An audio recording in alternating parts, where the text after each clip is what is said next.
Welcome to History Alive. Today we're reporting live from Washington, D.C. with Lincoln's inaugural address. Lincoln has just won the election of 1860 against Stephen Douglas.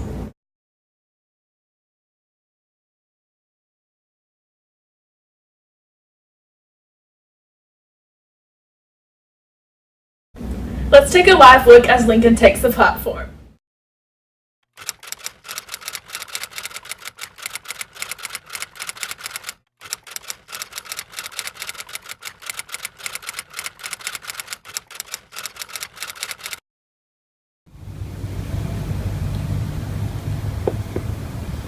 In compliance with a custom as old as the government itself, I appear before you briefly and to take in your presence the oath prescribed by the Constitution of the United States to be taken by the President before he enters on the execution of his office.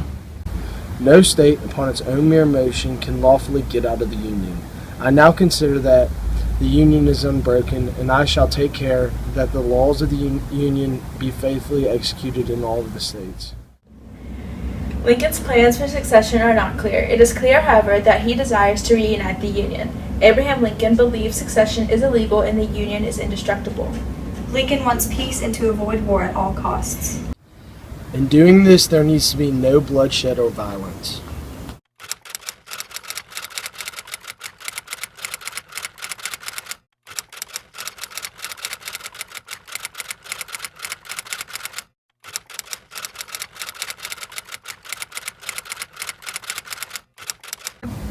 In your hands, my dissatisfied countrymen, and not in mine, is the momentous issue of civil war. The government will not assail you. You can have no conflict without being yourselves the aggressors. You have no oath registered in heaven to destroy the government, while I shall have the most solemn oath to preserve, protect, and defend it. Opinion on Lincoln's speech.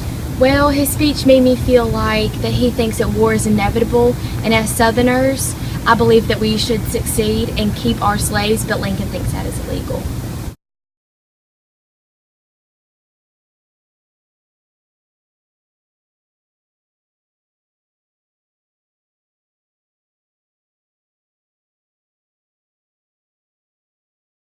What's your opinion on Lincoln's inaugural address? This speech gave me belief in my country. I'm excited to see what Lincoln will do for this country. I'm hoping he will stop the expansion of slavery.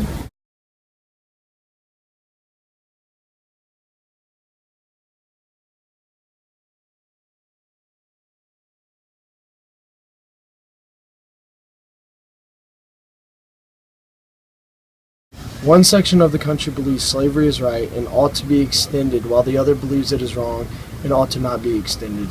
This is the only substantial dispute.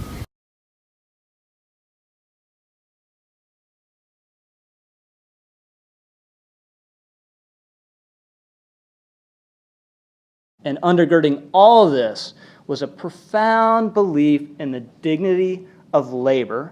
Indeed, the most ample evidence to the contrary has all the while existed and been open to their inspection. It is found in nearly all the published speeches of him who now addresses you. I do but quote from one of those speeches when I declare that I have no purpose, directly or indirectly, to interfere with the institution of slavery in the states where it exists. I believe I have no lawful right to do so, and I have no inclination to do so. A love of knowledge made Lincoln into an intelligent, well-spoken, and popular young man. After a term in the Illinois state legislature, Lincoln decided to teach himself law. He passed the bar in 1837 and moved to Springfield, where he met Mary Todd. Anybody who was watching what was going on in Springfield in those years knew that this was a fellow who was going to make a name for himself.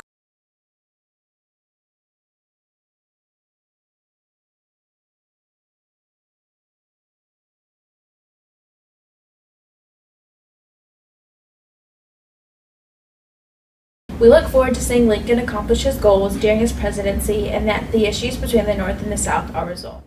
Thank you for joining us on History Alive on this day, March 4th, 1861, for the coverage of Lincoln's inaugural address.